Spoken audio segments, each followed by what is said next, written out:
Hello guys, तर आज आपण बनवणार आहोत सोयाबीनची भाजी, प्रोटीनयुक्त आणि स्वादिष्टही. तर सगळ्यात आधी कांद्यांना भाजून घेऊ. त्यानंतर गरम पाण्यात सोयाबीनला सोडून देऊ.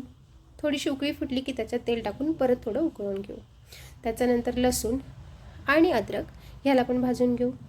नंतर कांदा, आलं, लसूण, कोथिंबीर, लाल तिखट मसाला, धनपूड, हळद, थोडंसं पाणी टाकून त्याला मिक्सर ग्राइंडरमध्ये बारीक करून घेऊ. त्यानंतर कढईत तेल टाकून जिरं, मोहरी, तेजपान आणि त्यात आपला मसाला टाकून देऊ.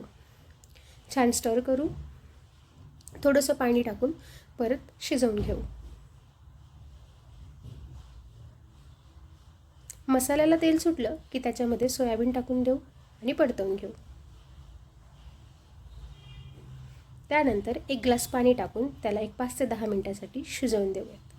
अशा प्रकारे रेडी आहे आपली सोयाबीनची भाजी. लाईक, शेअर आणि सबस्क्राईब करा.